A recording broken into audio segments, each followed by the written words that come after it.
Good morning, everybody. We're going to get started here. So a happy Friday as we look out the windows, it's definitely October. Of course, yesterday was summer, the day before was 140 degrees. And you never know what you're going to get. But you can tell that it's really the end of the summer, and it's time for some rain. If you look across the street and you see the creek, I don't think I've seen it that long time. There's a beach down there. There's a sandy beach on both sides and by the bridge there. So I think that's a sign that winter is on its way. Well, good morning. I'm Newell Arnerich, Mayor of Danville, and I thought maybe what we do is we'll go around the room, introduce ourselves, and we'll start here with Joe, and we'll head around the table. All right. Good morning, everybody. My name is Joe Calabrigo. I'm the town manager here for the town of Danville. Steve Simpkins, the police chief. Monroe, I live in Danville, been here 18 years. Great, welcome. Coming up at the top. Good morning, I'm Evelyn Struthers. I'm the son of the Mark December's office. John Reed, resident. June Reed residents. Up here in front, we'll go to that. His wife. That's That's what it said. Yeah. My name is Sue. I shortened it from my first name, Jacqueline, and resident. Resident. I'm Bob Worthington. I'm a resident of Danville. Been here about 10 years. Roxanne Lindsay, San Ramon Valley Fire Board Director and also representing ACE Train. Gail Larson, I represent Pasadena member Joe McKenna. I'm Gail Israel, and I'm with Supervisor Candace Anderson. Richard Price, Fire Chief. Matt Staney, San Ramon Valley Fire Protection Board member. Welcome. Well, we wanted to go over just a few things. We're going to, yes. I came here to meet Pardon me? I came here to meet you, Mayor. Oh, great. Well, welcome. Well, we'll have a chance to talk too. Look forward to it. We're going to do a little show and tell this morning. You can see there's a sign over here. We're going to talk about a new wayfinding program in Danville that we've been working on. And somebody asked, well, we've heard about that program before. Why does it take so long to do that? And in Danville, it takes a long time to do anything because we try to do it carefully. We try to make sure we save the money to do that. We've had mock-ups of these signs at a variety of sizes. And we finally have settled on just last Tuesday night what we're going to do. And we'll talk a little bit later about some of the exciting things that are going on. I'm going to start first, just give you kind of overview what's happened in the past month and then what's coming forward. And then I'm going to ask both Joe's going to talk about our annual report, which we're very proud of and excited. Danville is still one of those few communities with the lowest revenue of resource per capita than most cities, and as we said before, but by 100 to 300 to 400% less. And but we're in great shape. We really are in great shape. We have money in the bank. We have don't have all the other issues that you see typically with the other cities, and that's why that in our seat that if you're not on the front page of the newspaper, it must mean you're doing something right. Because if you're on the front page of the newspaper, it's not because you've done something right, unless it's a wonderful event. But so we've been fortunate about that. Joe will give us some highlights on that, and Chief Simpkins gave a report to the council, kind of a ninja report of what's happening, what are the trends that we're seeing in crime, what are some of the things we're seeing in the positive things, and then we'll go around the room and have fire board, maybe have a little report about ACE training that we got to hear from Roxanne. So a few highlights in the past month. That the council approved a project that I have personally had a hand in for 22 years. Joe's had it longer, he's lived there longer than I have. And that's about the beautification of the north end of Parks Avenue. We've had some property owners that we've had challenges down there, and we have finally solved those issues. And the idea is to make north end of Parks Avenue. That really starts where Pete's Brass Rail is at Linda Mesa going towards the high school. It doesn't look like the rest of Danville. The street doesn't, it's kind of left over, meandering, there's no curbs and gutters on one side. And we're doing the street beautification, so we will have new parking, the diagonal parking on the west side of the street trees, all the new traditional light fixtures, the brick pavers. And what's real exciting is there's some new ownership of some properties there, I did a tour with 2 potential owners that are making offers on 2 buildings in that part of town. Our general plan is looking at making some permanent changes there to help encourage some reinvestment. And it does. It's a challenging area. It's really hasn't had the investment that we've seen elsewhere in Danville. And you know, it's one of those things that would be nice before we all turn too old to see it happen. 22 years is a long time to place. So a lot of patience, but we have approved the project to go forward.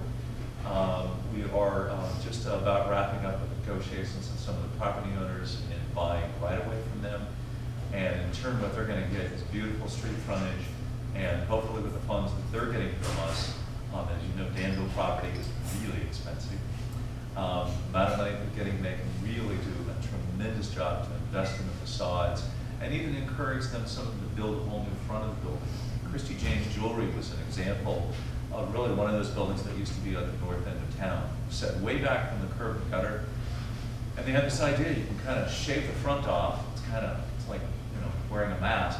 And they put a new mask in the front of the building. It looks like a brand new building there. And so there's some great opportunities there. Our now defunct redevelopment agency, thanks to the state of California, owns the very last building on the street there. And as soon as the state kind of works out the details, we have to sell that building. It's kind of held up in limbo right now. And we do that. It's also, we've had 3 or 4 potential property owners that are very excited about getting that building. It's full of tenants. Tenant has a good mix there, but they want to reinvest in that building. So we're kind of excited to see that come forward after all these years. There was on September 10th, in the month of September, we focused on 2 things on local businesses. And it was called the Danville Dozen. And it was basically asking a really well-known marketing expert to independently, this is Colleen Edwards, to look at businesses, who's successful, and do a sort of a deep level study of why are they successful. And we were really surprised what she came up with. And it wasn't just all retail businesses. She looked at a nonprofit, Eugene O'Neill Foundation, which is a entity that's out of sight, that you can't drive to. You could walk to it, it's up a very steep hill. And how did they reinvent themselves and make themselves visible to the community here? How did they connect to the community? Some great lessons learned. And we had nearly 60 people that attended that when we went over what those successes were, lessons for other retail businesses, but it was really about marketing. I think the theme that we found in looking at the analysis with all 12 of those entities had very unique ways of getting the word out. And so we're really proud to see those successes. And as I think we mentioned last time, the evidence of what's happening in Danville, unlike a lot of other communities still, is that in 2007, our retail businesses and sales tax peaked for most communities, probably throughout the United States. The economy was at its top.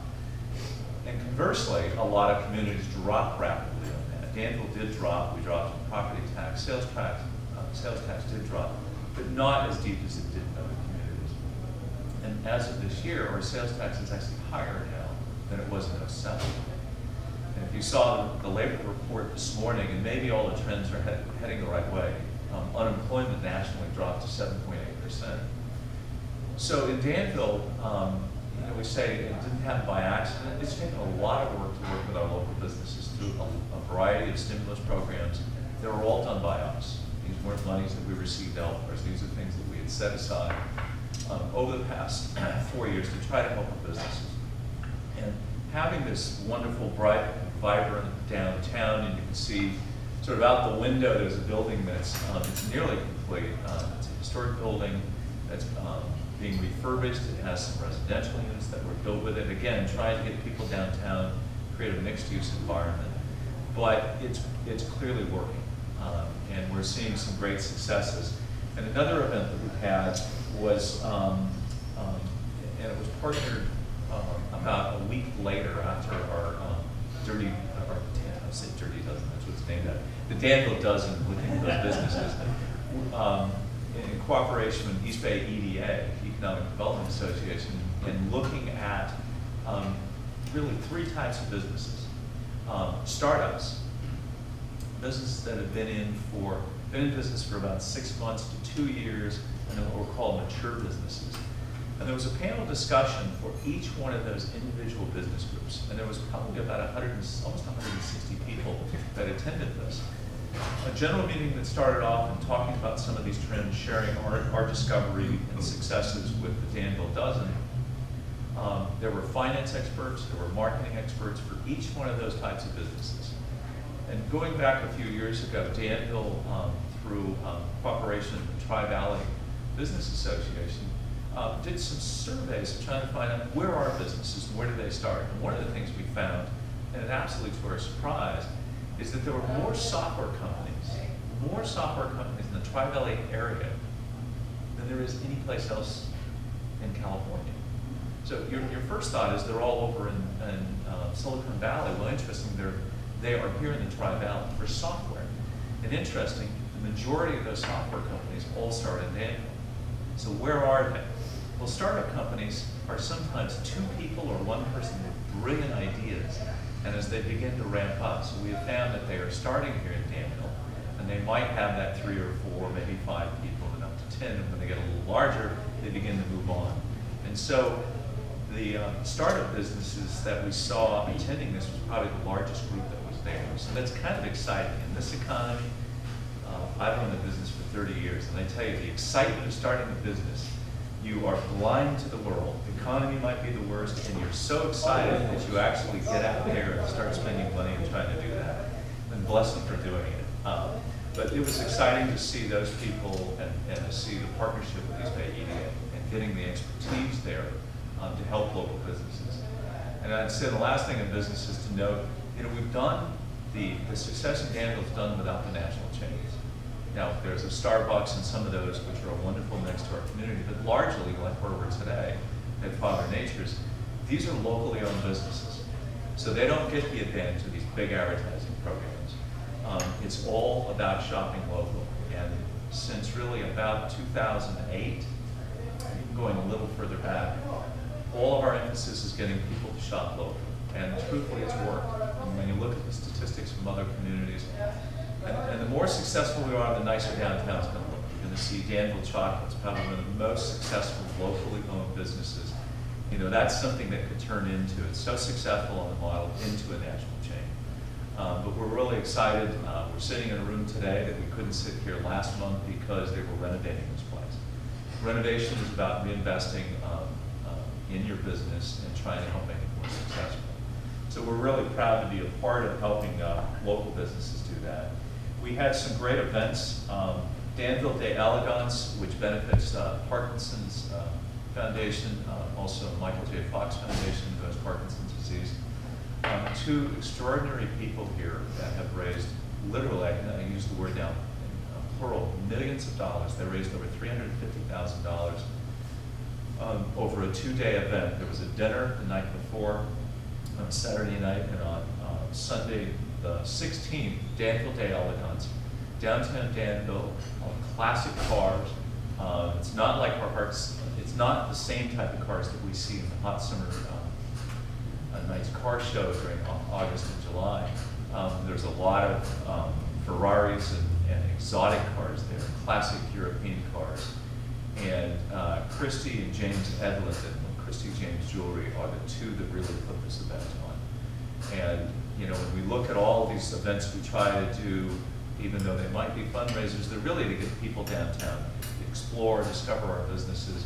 And even on Sundays, the restaurants are open, not as many retailers, but it was really a wonderful, successful event.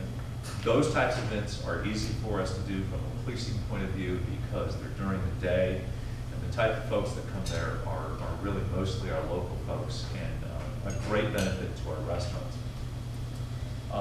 The other great event that we had, which partners with all of our first responders here in San Ramon Valley, is our Emergency Preparedness Day, which was done at the LDS Church near the school district offices off of Sycamore Valley. And there were nearly 2,500 people that attended this. And it's really about talking about planning for the big event, whether it be a large-scale fire, given the hills that we live in, or what will happen at some time, a large earthquake in this area. It was an opportunity to actually, for both adults and particularly young kids, learn how to put out a fire. And you know, everything you know about putting out a fire, if you've never done one, the first reaction your mind goes to is images that you've seen. What you've seen are in movies. And everything you see in movies about putting out fires is wrong. You don't fan flames, you don't do things like that. And starting a fire and watching a young person learn how to take a fire extinguisher, realizing where you put it at, how you get that fire out, is pretty thrilling. And of course, they can restart the fire and have them do it again if they didn't do it right. CPR classes were being conducted right on the spot. You could have gotten certified that day. But a great partnership with both our police departments. Our fire department is just a huge part of that because they're not only providing fire services or provide medical emergency, they provide hazardous material cleanup, dealing with toxic spills, search and rescue, and car accidents. They have the jaws, I think they're called the jaws of life, and you can watch them open a car within seconds. And you don't realize when in a horrible car accident, to extract that person, you can't just reach in, and these jaws that can open the doors just with a push of a button. And to have that level of skill that, you know, firefighters are not firefighters, EMTs are not just EMTs, that all the multiple skills that they have to learn. So we're really fortunate San Juan Valley Fire and the great skills that we have from them. So a very successful event. I think this is the fifth. Gosh, is it more than that now? 7:30. But we're really pleased to be partners in that and to see that many families come. It was also an opportunity, which is probably one of the highlights, at least for the young children, to see Chef, our new canine, a very large dog compared to Donna, our female. This is a male. But this is the happiest dog that wants to come up and lick you and hug you and everything. But when you see the demonstration, you get a little intimidated. The dog races towards you and it just wants to come play. Your first reaction is, don't move, don't bite me. And she's waiting for you to play, or he's waiting to play. So that was a big hit, because they would do a demonstration with the dogs, and both Santa Moan had theirs, and these dogs would aggressively attack these people with their suits and their armor that they're wearing, and the next minute they'd be out in the audience. Who's going to pet me? Who's going to pet me? And it was pretty cool. And we're really proud, you know, in Danville, we're really fortunate. There's been some individuals in our community that have stepped up to help us pay for that program. It's very expensive. It's a lot of work for the officer, because for the officer, they have to spend 24/7. It's not like an 8-hour-a-day job. That dog, the training, it's night and day. They have to constantly keep the dog trained and alert and aware, and it can't go home and just fall in love with their kids and start to get lazy. It has to know that it has a discipline, it gets up, it works, and we're very fortunate to have a dog, and particularly for search and rescue and finding people. And bad guys really are scared to death of a dog. I mean, my outside impression is that bad guys don't seem to worry about guns, but you get a dog after them, and the world changes, and they have a tendency to give up. So it's pretty exciting. So we're very fortunate for that. There are a couple of things now. We talked about things that the council have done, and our wayfinding program. And wayfinding is how do you find your way in a community and you're not sure where the parking lot is? It's the first time. Our special events do what we want. It draws local townspeople who might live on the east side of Danville and they shop out there and they don't come downtown. Well, guess what? We need to tell them where the parking lots are. I'll just hold this up and I'll pass this around. These are copies. But these are samples of a signage program to show you where the historical points of interest are. And for example, right here, this is actually the size of the sign. This is just a mock-up. So some of our new signs, directional signs, will reside on existing poles, whether it be a light pole, and where we don't have a pole close enough to be able to put our signs up, we'll actually have new poles. So some of these are showing how they're done. We also have these wonderful street corner signs where you sometimes see you know, it's like a little arrow, so it's a placard that's hanging the point while you're walking to tell you exactly where that point of interest is.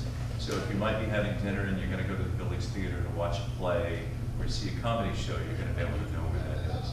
So the minute you get off the freeway, you're gonna be able to be directed. And when somebody says, I can't find a place to park in Danville, well, now you're gonna know where all the public parking lots are. This is one of those projects that every color on there we talked about, every little detail of what it said on the sign, the lettering style. Believe it or not, we kind of probably get a little too deep into that. But you know, it's important what Old Town Danville looks like. We want that image to have a consistent character. And it's really nice to see all of our council that we work. The one thing we always probably disagree on is what those aesthetics are, but it's wonderful how we all do come back in the end and come to an agreement. So we're really proud. So you're going to see in the next few months here as this goes out to bid, and we'll be getting those proposals back and they get an implementation program going. The good news is all of the funds for this, it's not going to affect any of our business promotion funds. We have a TLC grant that we'll be getting for this. So we're fortunate to be able to qualify and take advantage of that. And it's going to help our businesses too, because somebody who can't park right out front says, well, I don't know where to park. And you know, in Danville, you don't have to walk more than about 100 yards. So call it a short block to get to any one of our parking lots. So, I have yes. a question. I just hope that the signs are large enough that elderly people can read them. A lot of times, Don, I find when you're going someplace and you're not familiar with the area, you're on top of the sign and have to turn or come back around. So that might be a consideration. We can read that, you know. So these signs are for in the areas where you're driving about 25 miles an hour. So that's the maximum. Oh, that's, yeah. So what? But I was talking about the ones like this. Yeah, so actually the ones for the parking lots, and we don't have a sample for this, those are really large. Oh, good. They're singular. Those stand out the most. And the signs and the graphics are scaled to kind of where the area that they are. So in Diablo, they might be a little larger scale, and they're bolder. And then the ones that have the little hanging placards, those are because you're walking. So those are really, they're scaled to that. So we wanted to make sure it had an intimate feel, and we looked at a lot of other cities. I have to tell you, the sign started out about 4 times that. I'm exactly, well, 4 times, not just 4 times, twice the height, twice as wide. So seeing a 8-foot high sign in downtown Danville, it was as big as I was, and I don't think that was appropriate. But you know, it's something that we tested, so it was really nice. Staff was able to produce the mock-ups, and occasionally that sign would look like it was a permanent sign. And we looked around and we met in front of one of the other restaurants and had outdoor dining, and all the outdoor dining folks gave us all their opinion as we were standing there. So it was kind of fun. So that was it was good input. So coming up now, one of the things that most of our council has always been involved in, the late Mike Szymanski was always running the half marathon, but Prima's Run for Education is Sunday, October 14th. So be cautious. The half marathon starts in Danville, right at Diablo there, and ends up in San Ramon by their community park near Iron Horse Middle School on Costa Boulevard. That starts at 7:15 in the morning, and the actual 5K and 10K run in San Ramon starts at about 8 a.m. So you can still register online for that, and you can just go to the San Ramon Valley Education Foundation, and you can find their link. We have the Chamber of Commerce on October 20th and 21st is the Danville Fall Crafts Festival. There's going to be a new surprise down Prospect Avenue. There's going to be a mini car show there. And this is something that the businesses down here trying to look at ways that we've got crafts, we've got a different group of people we hope will bring down here. So the Chamber wanted to try something different and try to help the merchants down here and get folks to participate on all of our side streets as well. So we're kind of excited about that. And then Friday, October 26th, our very popular Children's Fall Fest will be held at the Danville Community Center, and it's called, the theme this year is Ghost Bustin' in Danville. So if you have young kids, that should be a really fun thing to do. And then also Village Theater. And if you haven't been to the Village Theater lately, there was a art show opening just last Friday night. And if you have any nostalgia, most of us in the room, or except for a couple, have an age that you could appreciate the 60s and 70s music.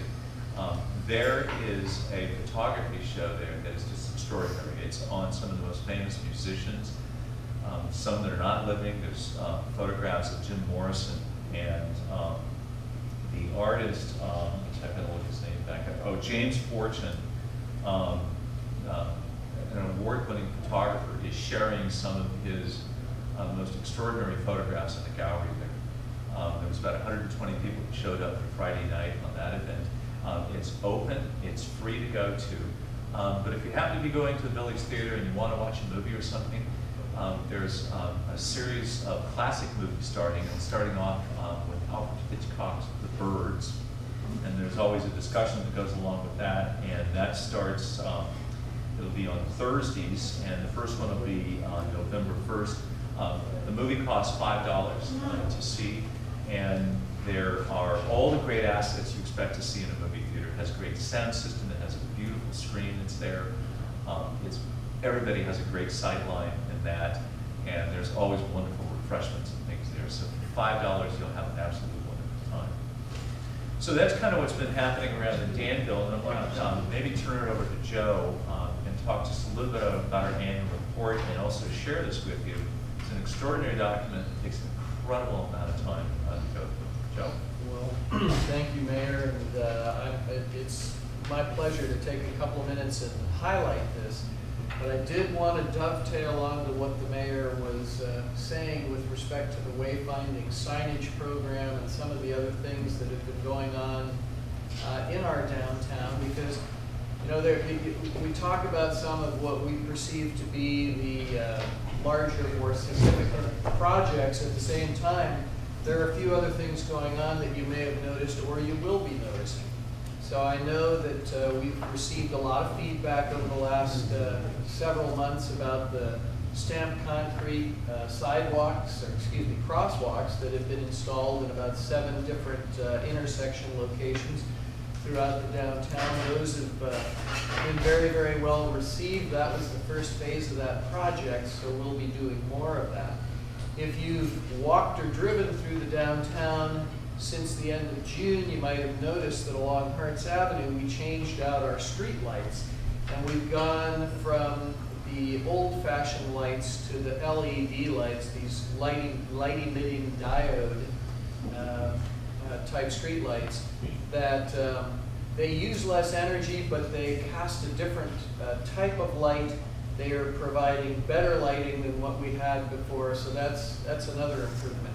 By the end of this month, what you'll notice up and down Harts Avenue is that our older, we call them tile art enclosures, the trash receptacles that we've had up and down Harts and throughout the downtown, those are going to be replaced with newer trash receptacles that match our downtown beautification guidelines. They're going to be larger, so from a practical perspective, our maintenance folks are happy because you can fit more stuff in them.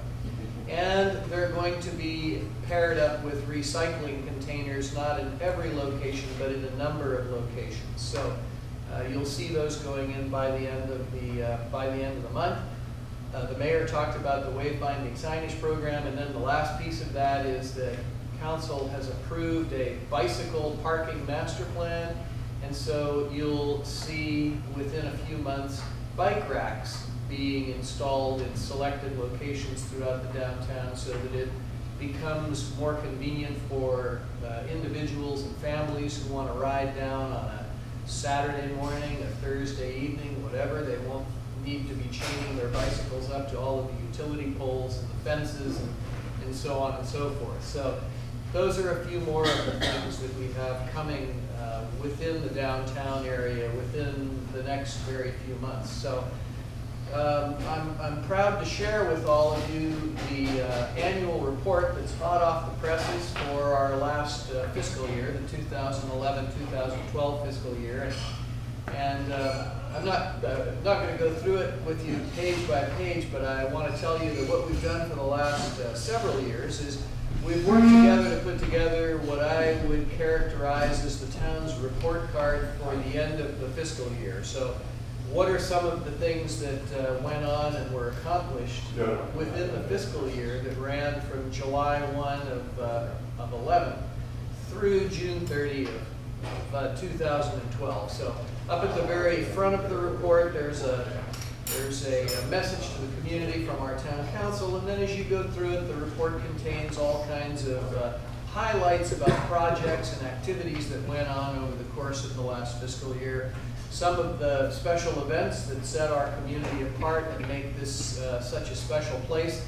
You can look at just about any month during the calendar year, and if you can't find something going on in the way of a special event or an activity, well, then frankly, you're just not looking hard enough. And this then also highlights some of what's been going on with the town from a fiscal perspective. This past year, we spent a lot of time unwinding our redevelopment agency, and those of you who have attended these monthly meetings have heard us talk about that quite a bit over the past year, and what we've had to do in order to do that and move on with the dissolution of the agency, and just a lot of other projects and programs. And of course, I would be remiss if I didn't take one more opportunity to highlight what's on the cover here, which is our new Veterans Memorial Building that opened right at the end of April. So we've got another meeting coming up with our Veterans Board of Trustees next week on Tuesday to get some additional input from them with respect to how they like being in the building. What's working well for them, if there are still some bugs that we need to work out. And we're still working on our LEED certification on this building. Actually, we're hoping to get LEED silver, but it does take a long time to go through that process. We're hoping that we'll have something on that by the end of the year. The other thing that I wanted to do is I just wanted to highlight for everyone in the fold, in the center section here, you see some information about some new ways of keeping in touch with the town and getting current information from the town. All of you who are residents know that for the past many years we've done a Danville Today newsletter that went out in the mail. You received it on a quarterly basis. That newsletter, we've now done away with the printed version, and we now have Danville Today Online. And so there's the URL for Danville Today Online at the bottom of this card. What it lets us do is it lets us maintain and update the content of that newsletter on a much more frequent basis. So what we're hoping to do through our Danville Today Online and through our Facebook page, and other social media outlets that we make available is stay in more regular contact with our residents, with our businesses, be able to provide you with information in a way that is more timely perhaps than it was before, when we used to be in a position to mail these things once a quarter, because people have an expectation that information is going to be more readily available to them now. So when you have a chance to take a look at this, take a look at this card. There's Twitter on here as well. A number of new and different ways that you have access to your town government and information about what's going on around town, projects, programs, activities, and those kinds of things. So as you can tell, we're proud to be able to produce this, get it out to the community. It's going to be coming out to all of our residents in the mail. A lot of good information on here. And we would prefer if once you read it, you just sort of set it on your coffee table so that as guests come in, they can look at it too. You know, don't pile it up with the junk mail over next to the telephone where you never get to look at it at all. So thanks, I've got some extra copies. Also, we'd just like to mention too that for all of the information in Danville, you can go to the website and sign up. You can get anything electronically. So if you want to know about meetings, anything that's going on in Danville, it's real easy. Just put your email address in there and you'll get automatic updates. And we also do news releases. So if there's something special coming up and we think we need to get it out to the public, so you'll see once or twice a week, or if something is actually happening, a police event or something, we want them to sign up for that, you'll get it instantly. And so you can get it on Facebook, not Facebook, you can get it on Twitter, it does come on Facebook, we'll push a direct feed to you about that. The other thing I'd like to say before we go to the chief is, you know, in Danville we do it, it's a 2-year budget. So we plan for 2 years and we plan for 10 years. So when we do the 2-year budget, we actually then look out for 10 years to do that. And that tells you trends. So if you're gonna create some sort of a program or expenditure in year 1 and 2, well, you can look at it going out, you should be looking at it 10 years. So instead of doing an annual brochure, what we're looking at is to coincide with, since our budget is really 2 years, we do a mid-year adjustment. So you'll start out in June of 1 year, go to the June of the next year. That next year is just really doing an update. Where are we at? Are we on track? So what we're thinking is, because it's expensive, you know, mailing out, I think we spend $20,000, $30,000 every time we do a mailer for printing and the handling of the production costs, that we're looking at maybe doing this as a 2-year document. So we're going to talk about this with our council at our annual council retreat coming up. So Chief, you want to give us a little highlight about what's happening in world police and our community? Thank you, Mayor. I just wanted to capitalize on what Steve, thank you. Mayor, he mentioned that fire department in the movies, you know, that's not how you learn. It's the same thing for the police department. I just want to clarify. Any movies you've seen about the police department aren't the same either. So we've so far had a really great year. I'm very proud of our police department and all of our partners in the town. This year we've had, as you look through our brochure there, we've been hit with some interesting crime trends this year. I remember last Mayor's Breakfast I mentioned, for those of you who were here, I mentioned the fraud scams that we've been hit with. And I continue to bring this up because just yesterday we had another one. So people, I really want to get that message out that, you know, again, if someone calls you and tells you that you won the lottery, I'm sure that you didn't. And if somebody calls and tells you that one of your relatives is in custody in a foreign country, they probably aren't. I guess there is an outside chance that they might be, but I encourage you to hang up the phone, give us a call, and if you really do have someone overseas, we'll check on it. More on what's going on lately. Last year when I gave the annual report of the police department to the town, one of our areas to improve, if I had to look at it constructively, would have been our traffic. And traffic has gone much better this year. So provided we don't have a catastrophic October, November, and December, we're on track to have in the neighborhood of a 10% decrease in car crashes, collisions, accidents, and that's a good thing. We want to keep that number steadily going down. That's always our goal, is to decrease that. Our crime trends, in reference to property crimes, and to be clear, that means, you know, things stolen out of your car or out of your houses or anything like that, they're about the same. But on the good side of things, our robbery rate, which is where someone comes and steals something from you in person, points a gun at you, or does something evil, awful like that, is down significantly. We had 7 robberies reported in 2011, and we only had 1 this year. And so I'm, again, provided we don't have some horrible fall, we're on track to have some very good report card at the end of 2012. And as you look through that brochure that we hand out, there's a few other things. As the mayor mentioned, we have our new K-9 unit on duty, and very excited to have Chef around protecting the town. And you know, he is a very agreeable dog and very happy until you turn the professional switch on. And when he goes professional awfully quick. Now Donna retired. Yes, Donna is retired and living at home with Officer Arnerich. Yeah, and this is a very large dog compared, almost twice the size. It just, if they were standing next to it, Donna's a very petite dog. This dog is very, yeah, but it looks ferocious. I think you could have been talking about any one of the policemen. When you turn on that professional. We try to keep it that way. Mayor, I wanted to commend Mr. Sinclair and his staff that they make the town feel so safe. I live here for a reason, and that's another safety. And did an excellent job in taking trips and making this so really important, and he cares. And I really don't commend him on that. Great, thank you. Appreciate that. Thank you very much. Your motorcycle guys are doing a good job down there too. They're hiding down here. Watching the red lights. There's Well, training going And, on too, you know, so training. and it does help.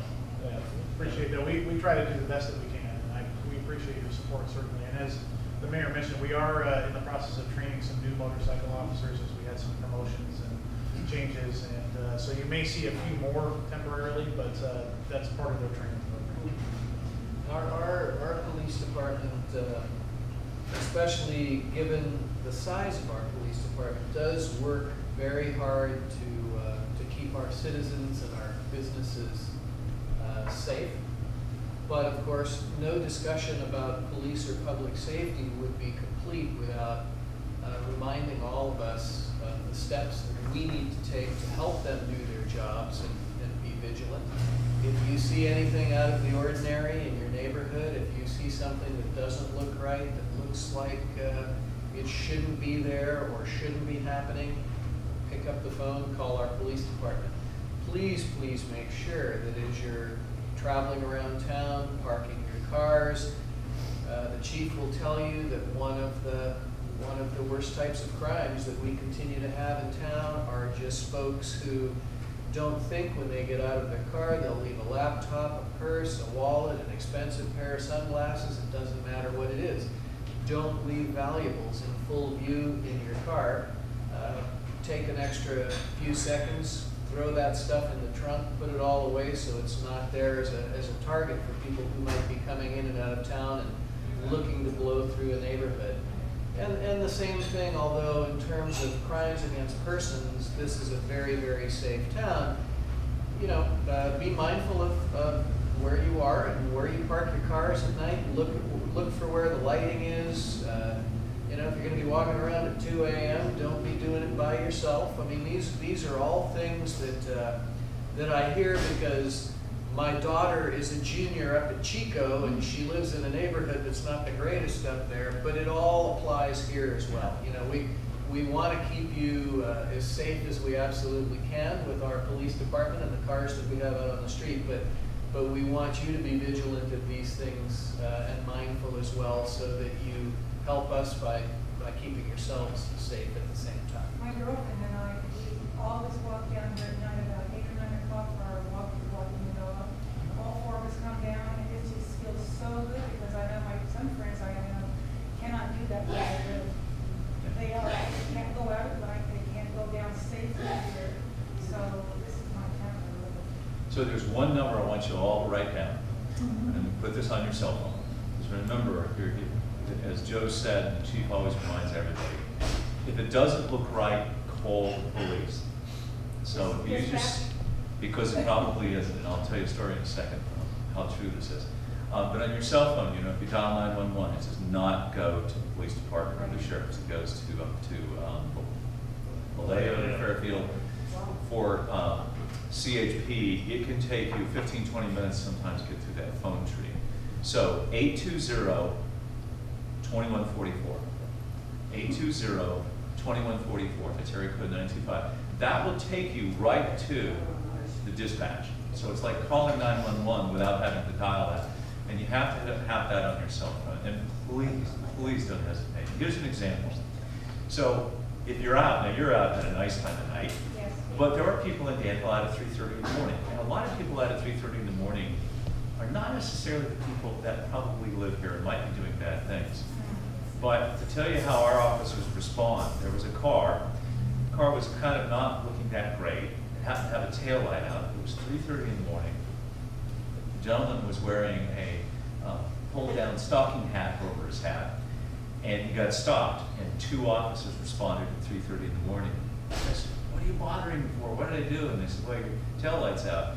And you know, so they do kind of the normal thing, and they're kind of checking them out. Now, 9 times out of 10, when they make a stop like that, they go look in the back seat, and it's probably full of stolen things. It was a guy who lives here in Danville. It was a cold morning. He was on his way to work, and he was driving a car that just wasn't the normal car he was driving. So, you know, they do look for things just like us. It didn't look like it was normal. The person might not have looked here. And sometimes it's those observations that make a huge difference. So, again, 820-2144 on your cell phone. So let's, maybe we'll go to Roxanne Lindsay. And Roxanne, you want to do a quick talk to the ACE train, or? Sure. Tell us a little bit about that.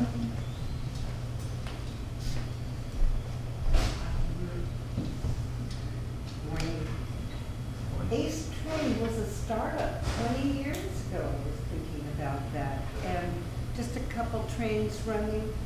They have, as of Monday, started their 4th train running from Stockton to San Jose in the morning and coming back in the afternoon. Ridership is really increasing. Each of the 4 trains has 7 cars. So from startup to being a very important provider of alleviating traffic on the Altamont and Sonoma grade, and just making life more comfortable for commuters.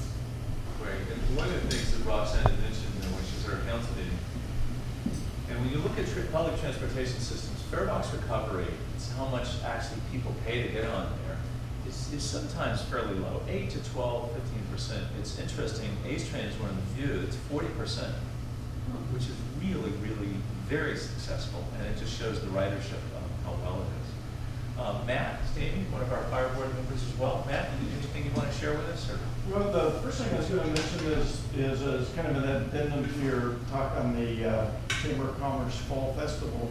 They also have a safe trick-or-treating program for the children. So dress them up, bring them in costume, and they can safe trick-or-treat through the town of Danville. So I think that's pretty interesting. Selfishly, I'm on the November ballot, so I appreciate the opportunity to give a plug.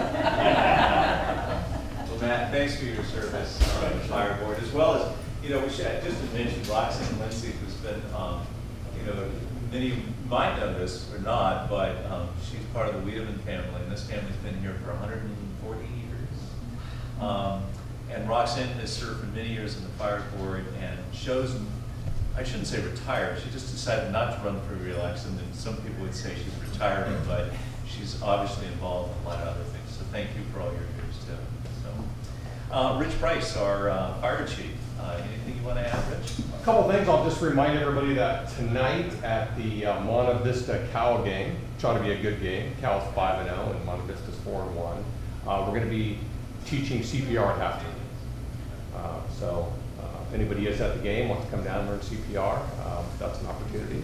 The other thing that's happening right now is new legislation is causing some of our residents to get $150 bills from the state it's called a fire protection fee. It doesn't have anything to do with your local fire department. But if the if the elected officials get calls about that, or city staff, town staff gets calls about that, we'd be happy to come sit down with the staff or sit down with the officials and kind of explain the legislation. We're very familiar with it. Feel free to refer calls to me, and I'll handle those calls. Don't really have anything great to say, but I'll at least explain it.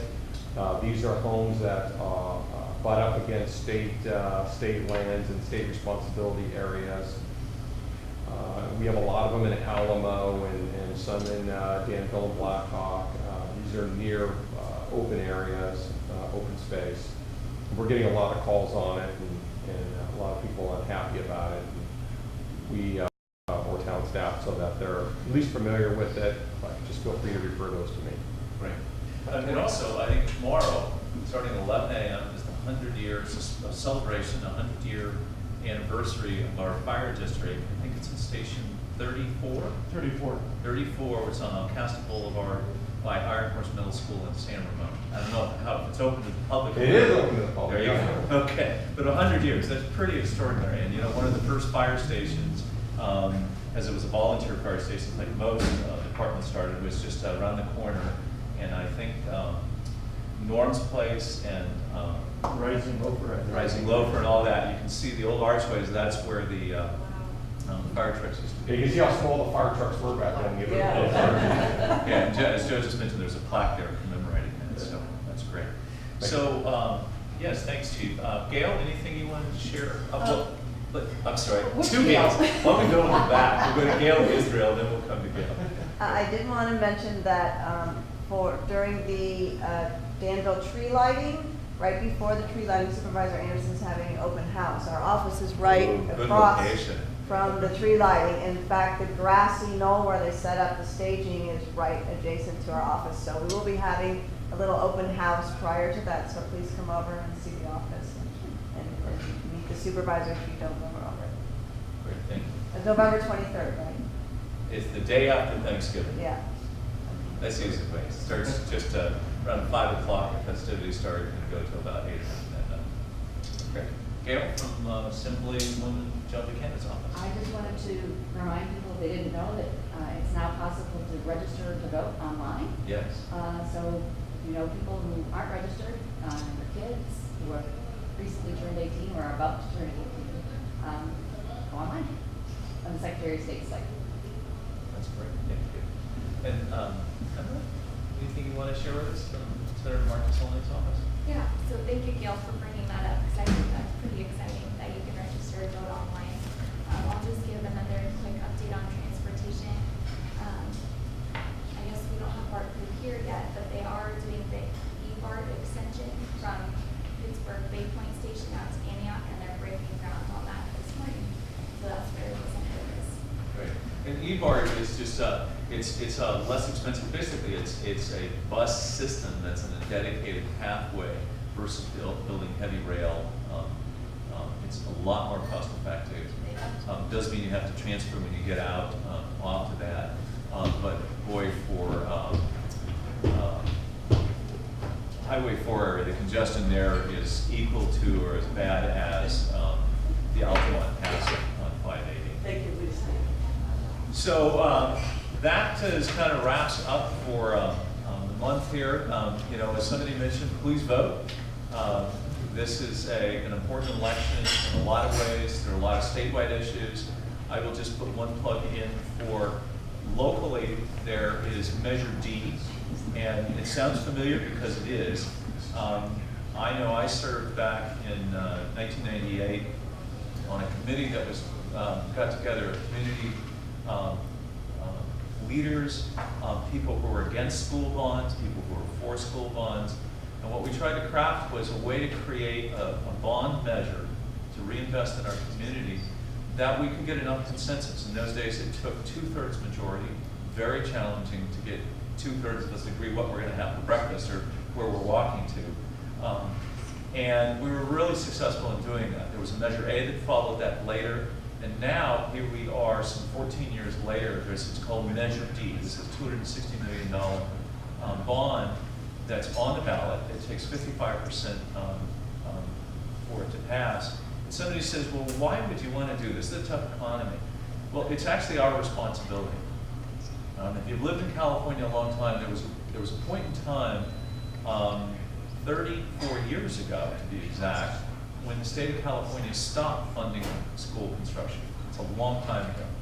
Before 1978, essentially the state funded more school construction. They did not fund school operations. That was all done locally. Those roles have reversed. So the only monies that you can get for building facilities, maintaining those, is local. So we have a choice to make. I hope you'll join us, our entire council, San Ramon Council, and probably more than 100 other community leaders, and literally thousands of residents have said, we choose to invest in our community. And it really is. It's not whether this is a tax. It's about choosing to invest. And do you want to invest? And we all make investment choices about things. The number one reason people move here, schools. Our school district, as a large school, is the number one school district in the state of California. Its test scores you should look at over the past 12 years are extraordinary in how they keep going up. And we're really proud of that, but it also relates to our property values. So we choose to invest because this is it. It is our responsibility. It does not come from any place else. It cannot come from the little amount of money that our school district gets through the state for operations. So it is our choice. And I think wisely so that the school board took the opportunity in the marketplace now to refinance Measure A and those bonds as they defease.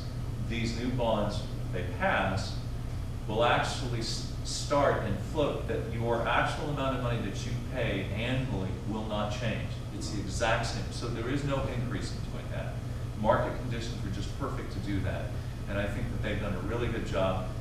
Measure A as Measure D, going all the way back to the original one, we started the concept as there would be an independent group of citizens that would oversee the disbursement of those funds, review the project scopes, and to make sure that our investments are being used wisely. And I think the track record that we've seen, they have chosen wisely. And I think we're really proud of them. So with that, I wish you all a happy fall, a happy Friday, to a great weekend. And we'll see you, I think it's actually November 1st, back here in a month. So thanks for joining us, and we'll see you later.